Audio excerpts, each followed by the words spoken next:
नमस्कार.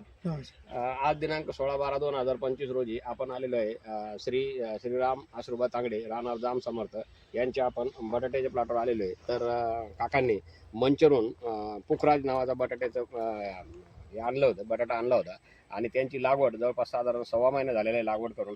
आज आपण त्या प्लॉटची कंडिशन बघत आहे की बघा 1.25 महिन्यामध्ये हा प्लॉट जो आपल्याला आज दिसतोय म्हणजे झाडाची स्थिती आणि हा ग्रोथ. तर यांनी आपले सर्व प्रोडक्ट आपले बायोफिटचे सर्व प्रोडक्ट वापरले होते. तर आपण त्यांच्या तोंडूनच ऐकू त्यांना कसा कसा फायदा झाला. नमस्कार काका. नमस्कार. काय काय वापरलं तुम्ही आपलं? ते नेटसर्फचे बायोफिटचे सर्व औषध मी वापरलेले आहेत. स्टीम सुरुवातीला स्टीमरीज बायो शेत हा.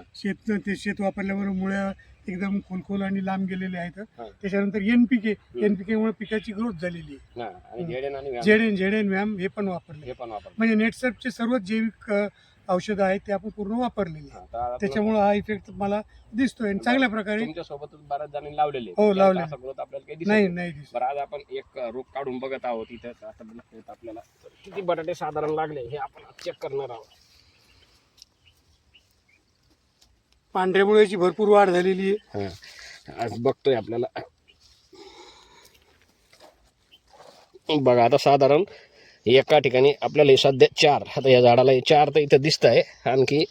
आणि हे जे रोप आपण उपटले याला सुद्धा साधारण 1 2 3 आणि 4 5 6 म्हणजे 6 आलू अजून आणखी याला येण्याच्या स्थितीमध्ये आहेत आणि 4 ऑलरेडी इथं आलेले.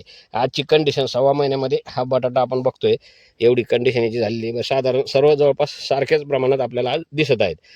अशा पद्धतीनं काका तुम्हाला या औषधाचा चांगला फायदा झाला. चांगला फायदा झाला. मग असं जर समजा बाकीचे काही आलू आल्याने मागितलं तर त्यांनी वापरायला पाहिजे की नाही वापरायलाच पाहिजे. आम्ही शिफारस करू इथं आणि गावाचं. जैविक असल्यामुळे काय होतं त्यांना त्याचा बेनिफिट बेनिफिट 100% होणार आहे. कंपनीला मुलाखत दिल्याबद्दल धन्यवाद.